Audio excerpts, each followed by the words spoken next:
ao nosso evento com a palestra Data Science e Abertura de Dados Governamentais, com o palestrante Delermando Branquinho Filho. Delermando é profissional com mais de 30 anos de experiência em TI nas áreas de segurança da informação, infraestrutura e inovação tecnológica, desenvolvimento de sistema e Big Data. Possui várias certificações e especializações na área. Mestre em Engenharia Elétrica e de Computação pela Universidade Federal de Goiás e MBA em Gestão de Empresas e Economia Empresarial pela UFRJ. Graduado em Física pela PUC e especializado em Data Science pela Johns Hopkins University. Atualmente é professor universitário na Católica de Vitória e em cursos técnicos na Apoema Cursos. Senhor Delermando.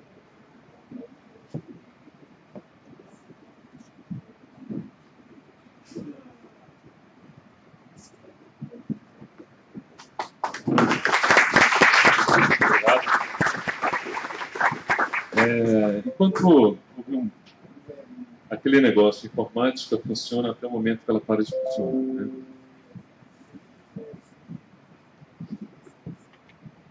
né? Obrigado aí pela paciência. Eu gostaria de agradecer, ela teve que sair, eu gostaria de agradecer a Cristiane, que me provocou com o assunto, né, abertura de dados. E não só abertura de dados, mas abertura de dados comportamentais, é um item adicional. Hoje eu sou cientista de dados. A gente vai ver aqui a nossa agenda. Desculpa. Ou pode ser outro dia também.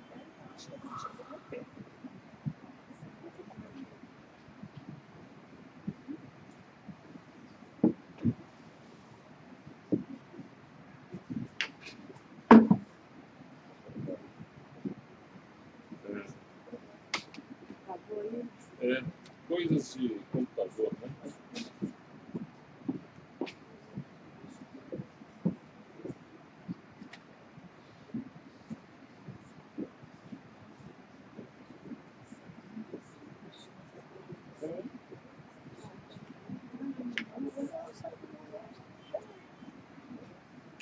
Agora vamos ver se a gente consegue.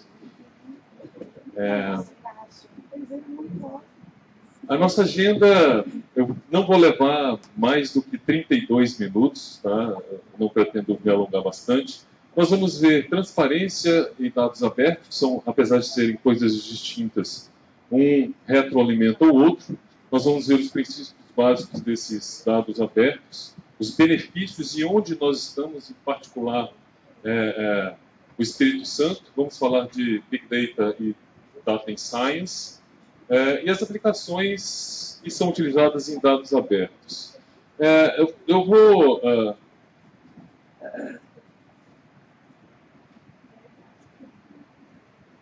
o próximo. Eu vou falar bem rapidamente, só para entender o meu percurso.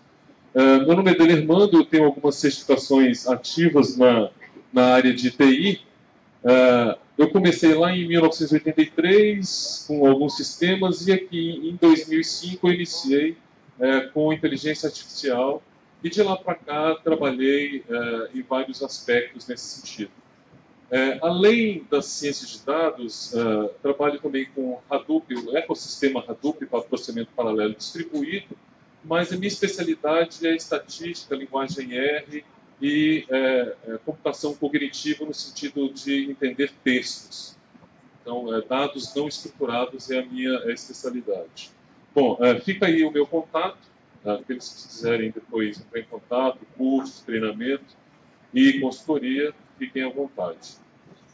Bom, saindo aí da nossa agenda, nós vamos falar um pouco do Brasil e a situação da estratégia do governo em relação à abertura de dados.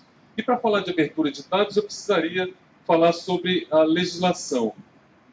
Como eu não trabalho nessa área, né, da legislatura, do jurídico, eu vou ter que me ater a apenas 2 pontos de controle bem simples, né? O primeiro foi em 2005, com a divulgação de informações, a obrigatoriedade de divulgação das informações na internet.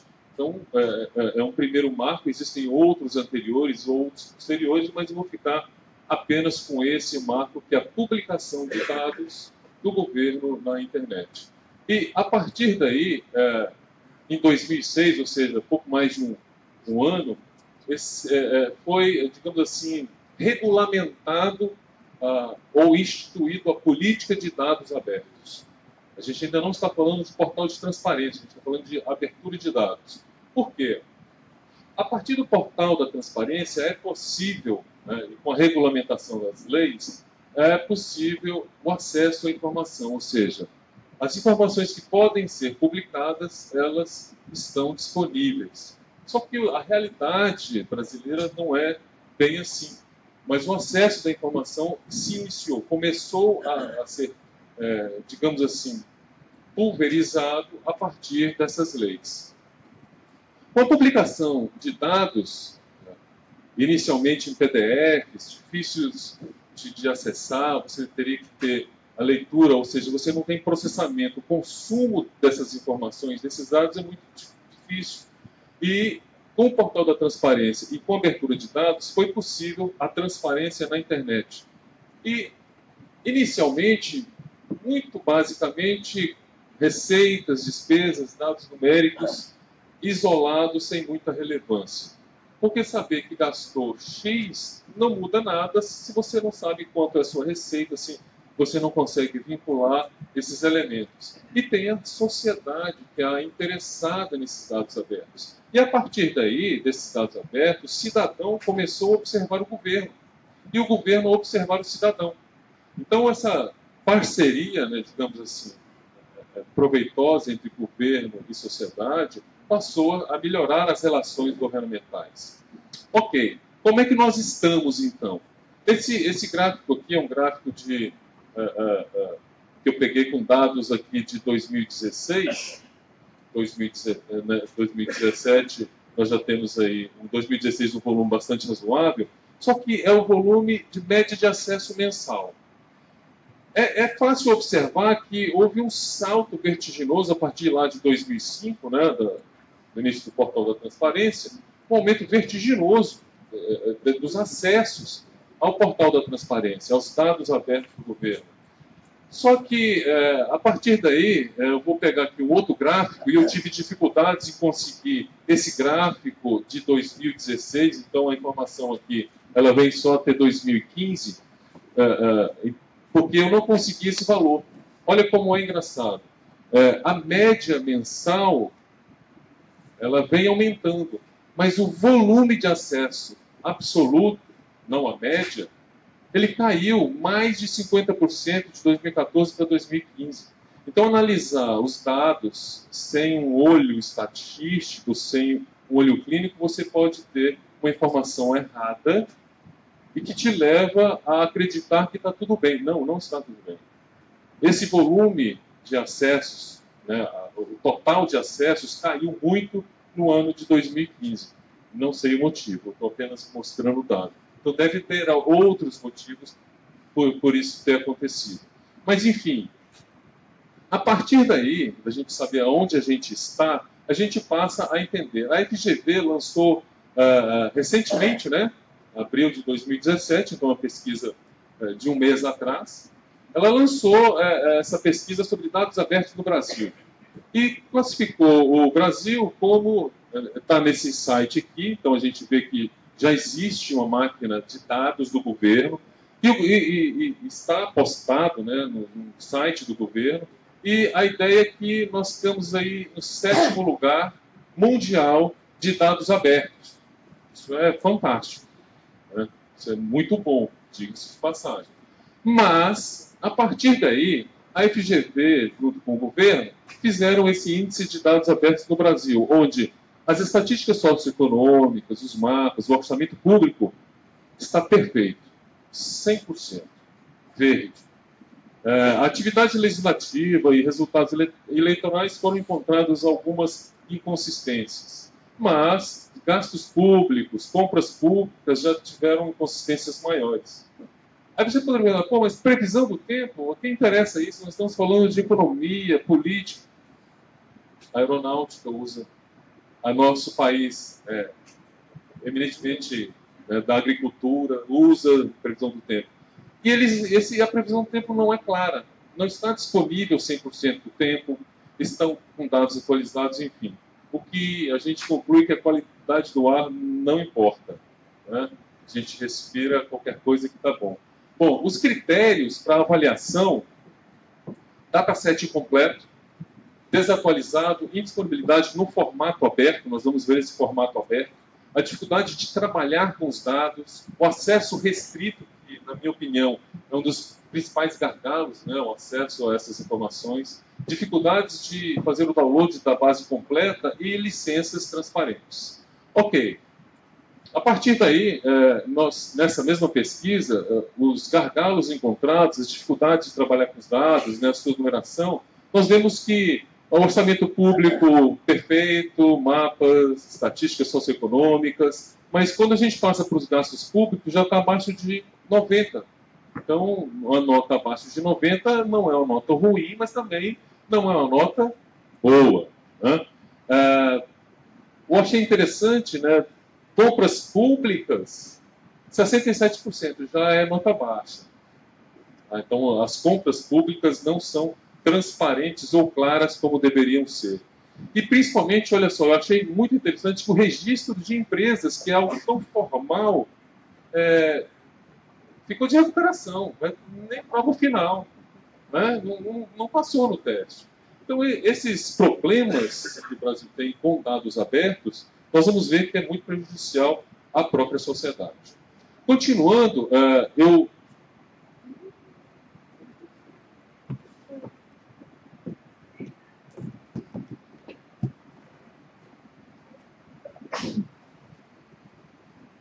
Pronto, computadores. Está tudo ok. Obrigado.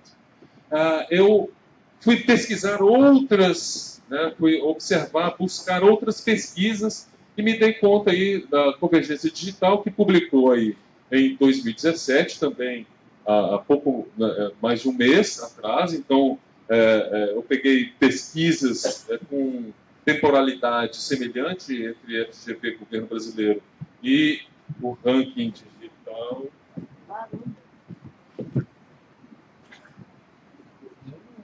Só deve ser dessa fonte aí. Não, já foi. Está aceso aí.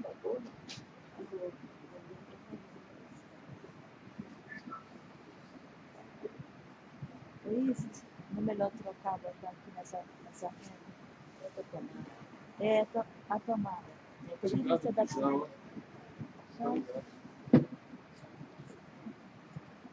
Bom, um SSD, então, a carga é rápida. Desculpa aí, gente.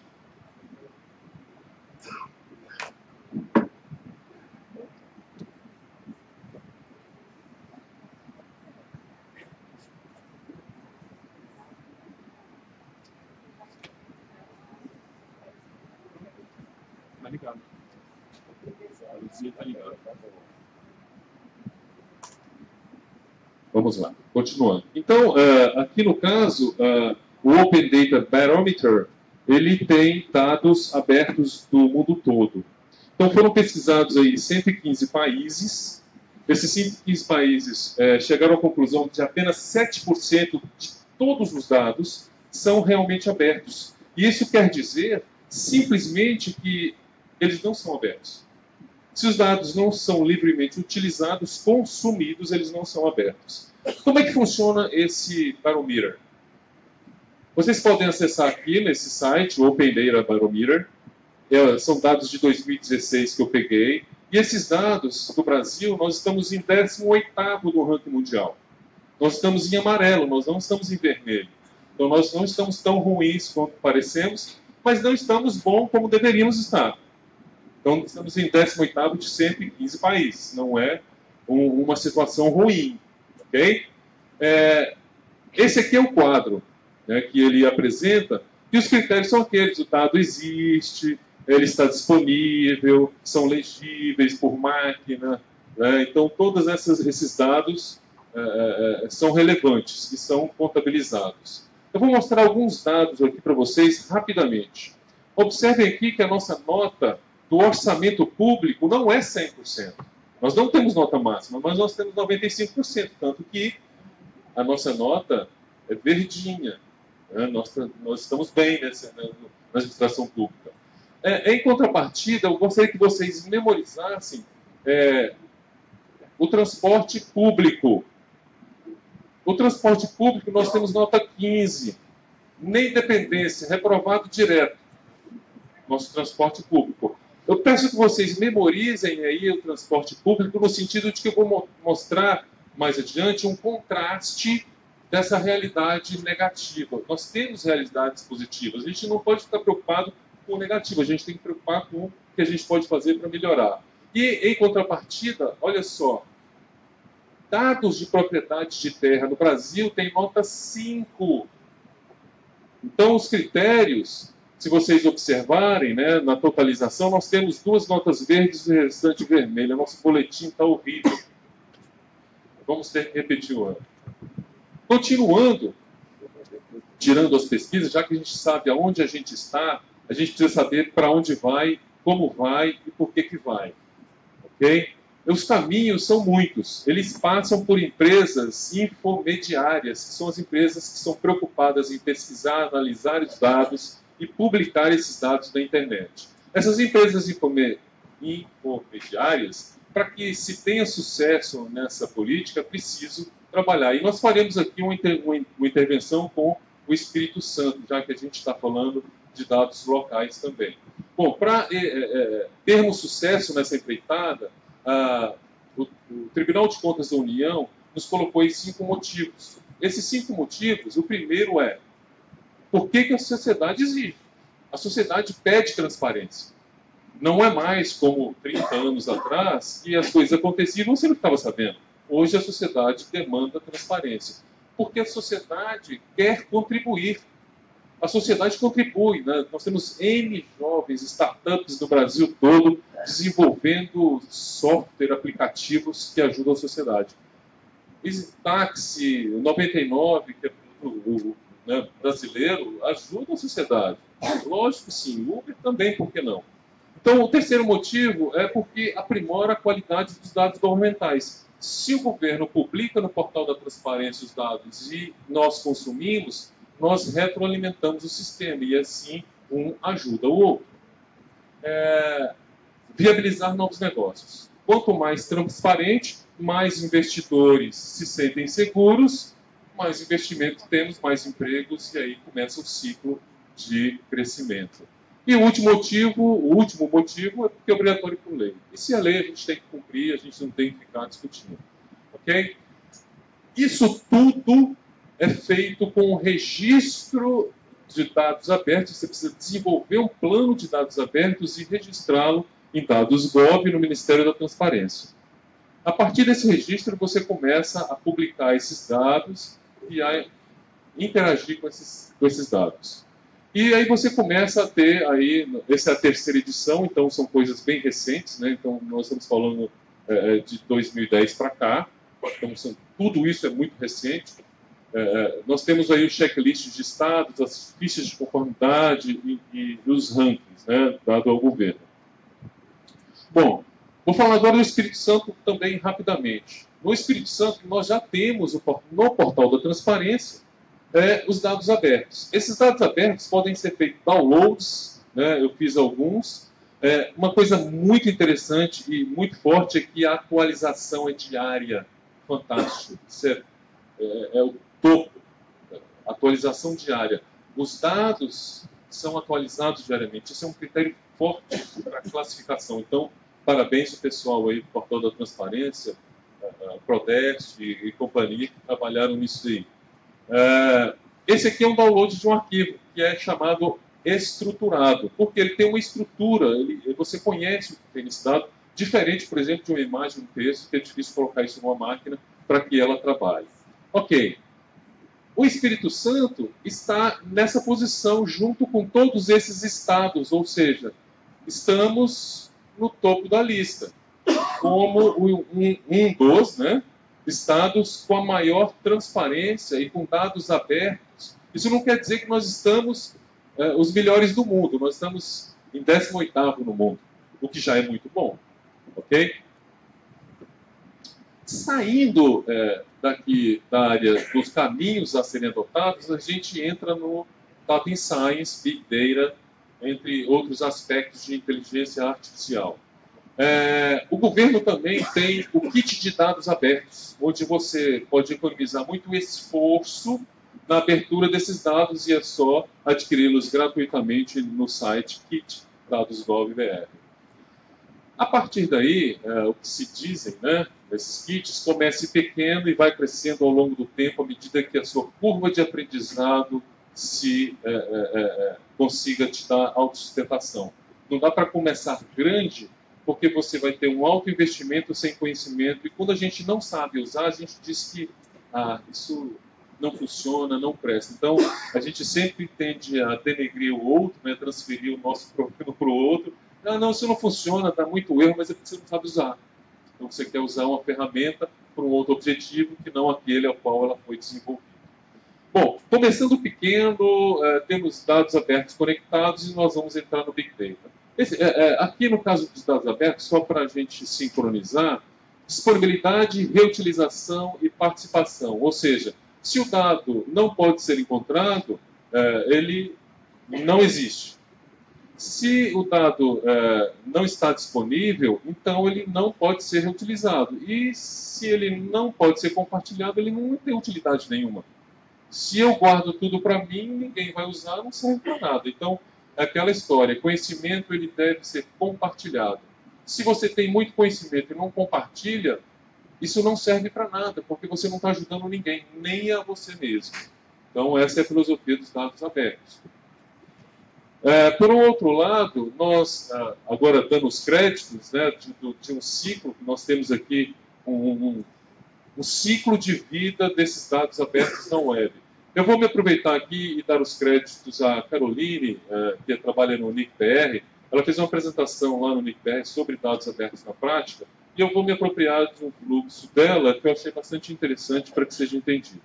Tudo começa com o planejamento, né? O seu planejamento de dados abertos. Planejou, registrou no governo, você vai criar seus metadados, você vai criar os seus dados abertos, como aquela planilha que nós coletamos aí no Espírito Santo. A partir dessa criação desses dados abertos, você vai publicar esses dados, e quando você publica esses dados na nuvem, você vai permitir o acesso dos seus consumidores. Mas acessar não é consumir. É a mesma coisa, você vai no supermercado, compra lá uma geleia importada, deliciosa, e coloca na geladeira, 6 meses depois você lembra da geleia. Você não consumiu a geleia. Você apenas acessou a geleia, mas você não consumiu. Dados também é assim. E aí você vai para consumir esses dados. Ou seja, você vai fazer o reuso, a criação de novos dados, visualizações, análises sobre esses dados. E a partir daí, quem consumiu vai dar o seu feedback. E o feedback é uma das coisas mais importantes nesse ciclo, porque a partir do seu feedback, você tem como refinar os seus dados e até replanejar em caso de erro. E como funcionam esse ciclo, né? Nós temos aí 5 estrelas dos dados abertos. Antes de falar sobre um, vamos colocar uma legenda aqui para a gente entender. Uma estrela é o dado publicado com licença aberta, PDF na internet. Quando eu cheguei no Espírito Santo, eu trabalhei na Secretaria da Fazenda, junto com a Logos, na implantação do CIGEPS. E lá naquela época, o portal da transparência era tipicamente PDF. De lá para cá, evoluiu muito, né? Passou aos dados estruturados. Então, você publica dados estruturados em planilhas eletrônicas, dados proprietários. E a partir daí, quando você publica um CSV, que é o caso do Espírito Santo que eu mostrei aqui, o dado já não é mais proprietário. E aí você passa para as URIs. As URIs são aqueles endereços de internet que ninguém entende de onde é, né? Você clica lá, ele tem caracteres estranhos que a gente não sabe qual site, mas ele te leva a um objeto, a um serviço na internet, onde se encontram as APIs. E por fim, nós temos os dados conectados entre eles, que é o sonho dos dados abertos, da ciência de dados do Big Data em termos governamentais. Então, essa trajetória aqui, podemos entender que o Espírito Santo está aqui no CSV. E ainda tem um caminho a ser percorrido, até chegar nos dados interconectados. Bom, seguindo em frente, nós temos aí uma caixa de ferramentas, milhões de dados, e não sabemos o que fazer com isso. Nós temos estatísticas e linguagem de programação. O que nós temos que fazer é a integração disso tudo, ou seja, pegar as ferramentas, pegar todos esses dados, colocar dentro de computadores, de máquinas inteligentes para que sejam processados. E a partir daí, com tudo isso conectado, né, nós estamos falando aqui de pessoas, governo, nós estamos falando de muitos seres envolvidos neste processo que vão se comunicar com máquinas. E isso é comportamento. A sociedade tem comportamento, o governo tem comportamento. E esse comportamento não são dados estáticos, eles são dados em movimento. Nós vamos ver isso daqui a pouco. Por exemplo, Big Data no Planalto. Na palestra anterior falamos aí sobre Lava Jato, né? Então, a Polícia Federal usa Big Data intensivamente. Eu poderia colocar aí, no caso aqui, o Thiago Manzargão, ele é consultor do CAD e automatiza processos de detecção de cartéis. E esses processos, né, além de servir a detecção de crimes, pode servir também para ajudar na gestão de pessoas, por que não? Então, já tem recursos humanos no governo trabalhando aí para melhorar a gestão de pessoas. Existem alguns estados, como o Rio Grande do Sul, já tem projeto de Big Data. Já estão investindo nisso. Porque os dados estão lá, mas a gente não sabe muito bem o que fazer com eles. Big Data vai te ajudar a trabalhar com esses dados. Mas o que é mesmo essa coisa? Como foi dito já na palestra anterior, 10% são estruturados, ou seja, são planilhas, banco de dados, como nós vimos ali anteriormente no Espírito Santo. O restante é não estruturado. Textos, imagens, sons e aquilo que a gente não consegue tratar facilmente, né, como seres humanos. E o Big Data, ele tem algumas características. Ele falou dos 4 Vs, eu vou acrescentar mais um V, que é o valor. Ou seja, eu tenho os dados em repouso, que são acessados, eu tenho os dados em movimento, por exemplo, Twitter, Facebook, são dados em movimento, porque eles estão trafegando em tempo real e a gente precisa coletar isso tudo aí. A variedade é enorme, as fontes são muito grandes e os dados podem ou não ser verdade, podem ser mentiras. E acrescentando o último V, que é o valor. Aquilo que não tem valor não tem importância. O que não tem importância, você não se preocupa e não dá atenção. Então é preciso dar valor a esses dados. E por fim aqui, nós vamos, no caso o Ranieri, ele é estatístico e contribui sobremaneira com a área de Big Data para as soluções reais do dia a dia da nossa população. E aqui ele trata muito as fontes de dados do Big Data, ou seja, para fazer análise de dados é necessário saber quais são as fontes, as N fontes e tratar esses dados. E por um outro lado, os dados abertos, né, como, por exemplo, você fazer a alocação de médicos e recursos em UPAs, né, as unidades de pronto atendimento.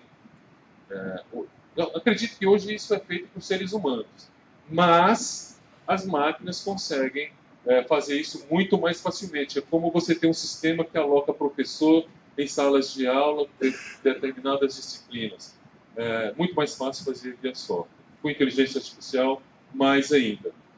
Eu poderia ficar aqui, já que não temos tempo tanto assim, mas eu poderia ficar aqui a manhã toda, ou a tarde toda, falando de aplicações que já foram publicadas, insights, documentos, artigos publicados sobre as benesses que o Big Data nos traz, assim como as ferramentas de análise de dados. Mas eu vou ficar apenas com esse gráfico que mostra o valor adicionado, que nós falamos anteriormente, e a complexidade organizacional e tecnológica para se implantar Big Data.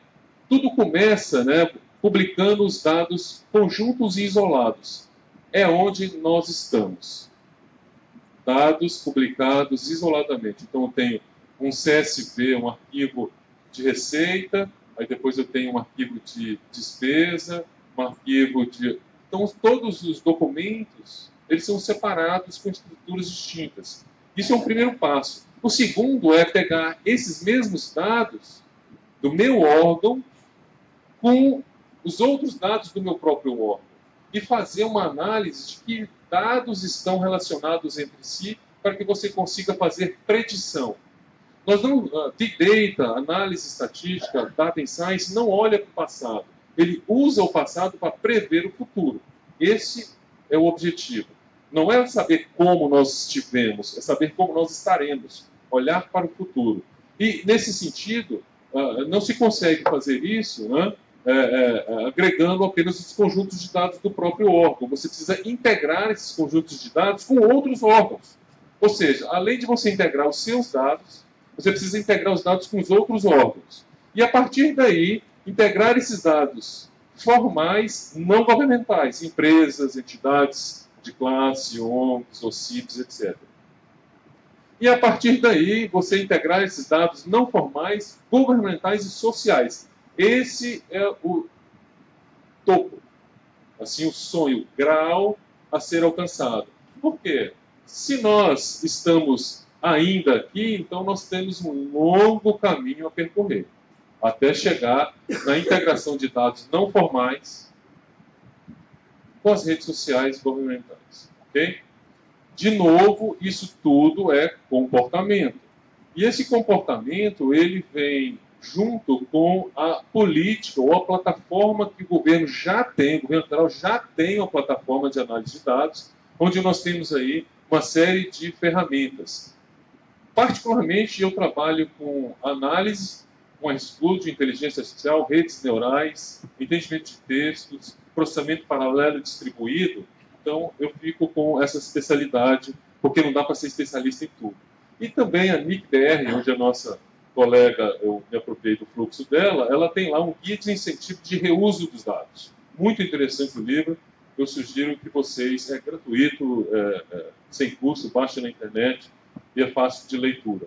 E você tem também uma ferramenta fantástica. Eu já desenvolvi em muitas linguagens, eu já perdi a conta de quantas linguagens eu já desenvolvi. E eu não conheço até o momento uma linguagem, um ambiente integrado de desenvolvimento melhor que o RStudio. É extremamente robusto, feito por estatísticos para estatísticos, se utiliza de inteligência artificial, de conexões com sistemas de autoprocessamento para poder trabalhar. Inclusive, a Microsoft comprou o R. Né? Então, ela integrou agora o R dentro do seu sistema Azure. Na prática, aqui nós temos Para Onde Foi Meu Dinheiro? Site interessantíssimo, onde ele coloca gráficos. Eu não vou entrar aqui no detalhe, mas a minha grande frustração é que existem pouquíssimos municípios alimentando esses dados aqui. Então, uma excelente ideia, mas com pouquíssima adesão. Né? Talvez por isso aqueles números caíram tanto. Aqui eu tenho uma análise, né, se utilizando de Data Science, uma análise governamental de como os políticos votam na Câmara dos Deputados, no Senado. Aqui eu vou mostrar aqui PSOL, PSDB, PT, eles estão empolados aqui. O que esse gráfico fala? São as distâncias de votação entre os políticos. Então, esse partido vota antagonicamente com aqueles demais ali. Existem partidos que voltam muito perto. Aqui ó, tem o vermelho e o amarelinho. Se nós olharmos isso daí, nós vamos ver que esses dados se movimentam. Eu posso transportar esses dados, eu posso aglutinar esses dados, eu posso selecionar valores e colocar esses valores para poder analisar. Eu posso analisar um partido em particular. Esse partido em particular, eu posso aumentar as distâncias para ficar mais claro o meu entendimento, ou eu posso pegar um partido em específico e ver como eles votam. Ou seja, esses digamos, parlamentares votam de forma diferente, mas esses dois partidos estão votando de forma consolidada. Então, eu consigo analisar o meu candidato que eu votei de uma forma bem mais, digamos assim, pontual, sabendo como ele está votando sobre o que nos interessa. Por outro lado, esse radar parlamentar, que também tem dados meio que desatualizados, ele também faz a mesma coisa. Então, nós temos aí Câmara Municipal, Câmara dos Deputados e o Senado. Não temos mais. Os dados são pouco alimentados e eles estão atualizados até 2012. Então, nós temos aí uma defasagem alta. Ou seja, sites interessantes sem contribuição. Eu vou voltar aqui para o Espírito Santo, mas aqui está o mapa do Acre, né? Esse aqui foi um projeto para o segundo concurso de aplicativos para dados abertos do Ministério da Justiça. Isso foi colocado aí no Portal Brasileiro de Dados Abertos e é uma aplicação extremamente útil e interessante, que no caso aqui eu vou pegar o Espírito Santo para que a gente... Aqui são dados de acidentes, né, com carros, motos. Eu peguei aqui o Espírito Santo, são as vias com maior número de acidentes, de bicicleta, ônibus, moto.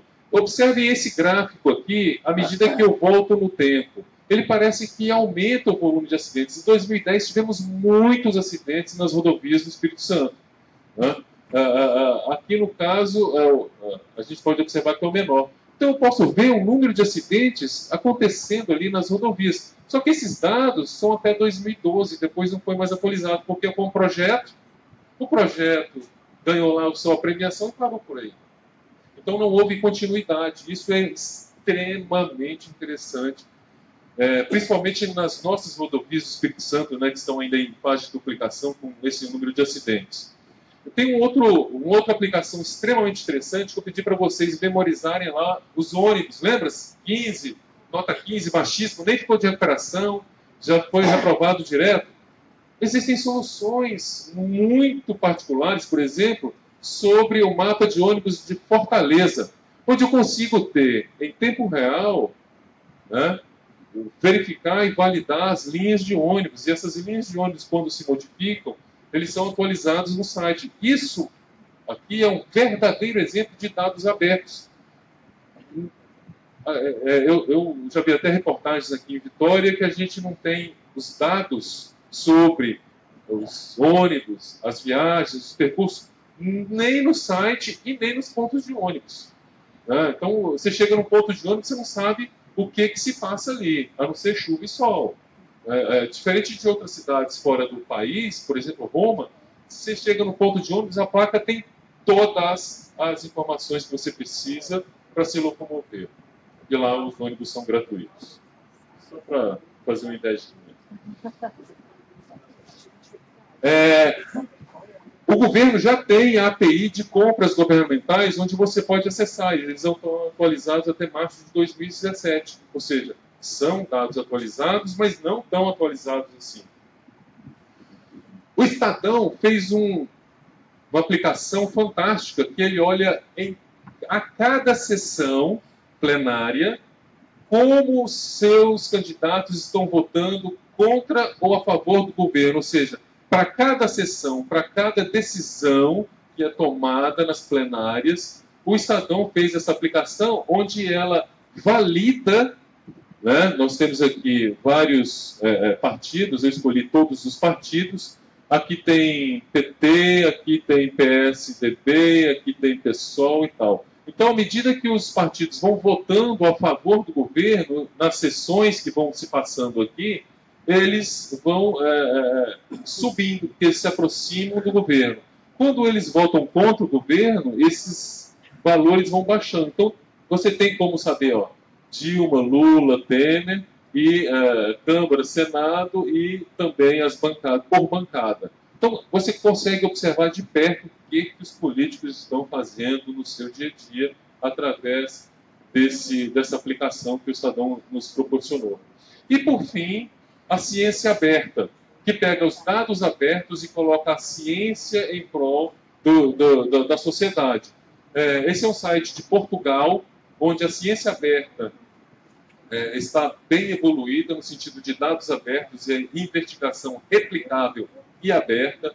A ciência para o cidadão, não é para o governo, é para o cidadão. As ferramentas que eles desenvolvem também são abertas. E, por fim, aí, a ciência aberta como uma ferramenta para poder alavancar progresso. Então, isso já está rodando no mundo. Eu acho que foi muito rápido, eu tentei ser rápido para compensar o tempo. Eu agradeço a todos a paciência e a persistência dados aos problemas. Fica aí o meu obrigado.